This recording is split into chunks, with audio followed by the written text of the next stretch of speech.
Welcome to the Real Estate Espresso Podcast, your morning shot of what's new in the world of real estate investing. I'm your host, Victor Menashe.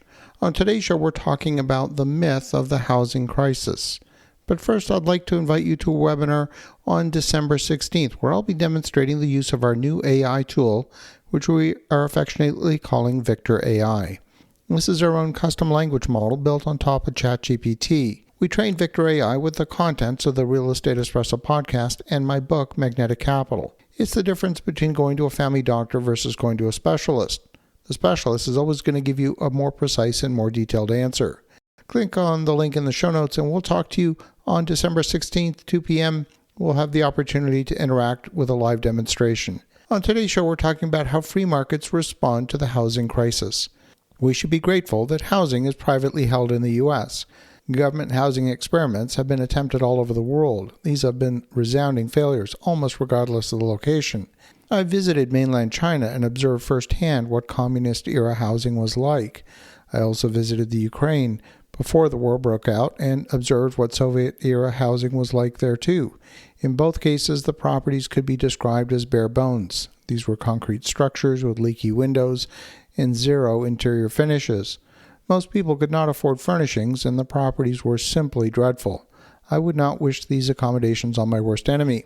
There's some substandard housing in the U.S. as well. Now, thankfully, that represents a small percentage of the market total, and it's often condemned when safety standards are not met. People with low incomes can make good tenants, and I've experienced both ends of the spectrum in Chicago and in Philadelphia. Yes, there's a problem with affordability in the U.S., but affordability is not limited to housing. It's broadly based.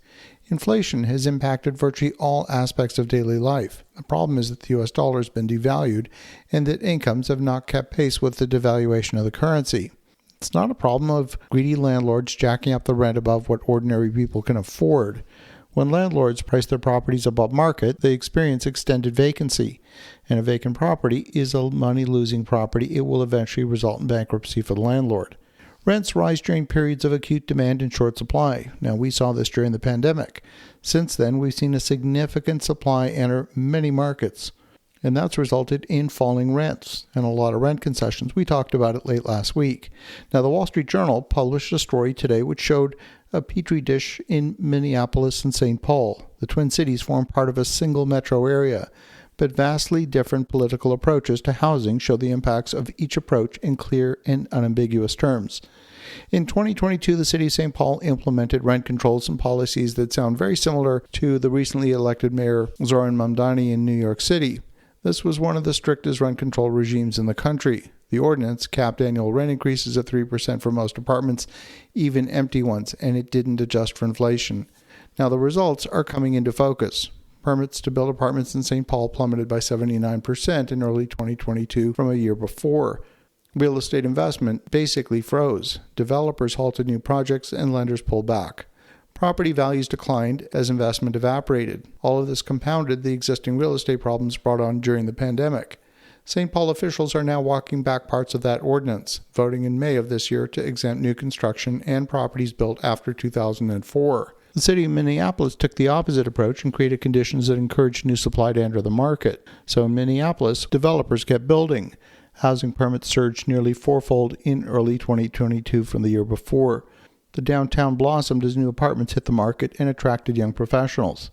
Now, during the pandemic, rents grew more slowly in Minneapolis than they did in the neighboring city of St. Paul.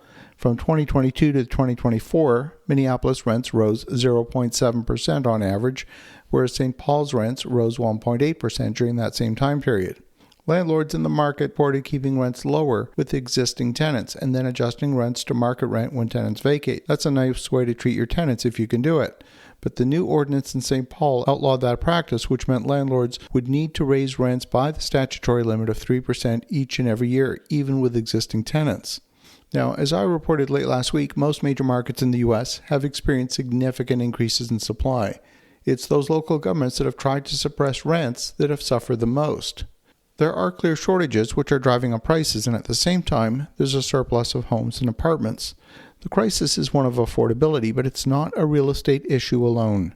The crisis of affordability is the result of inflation having devalued the currency.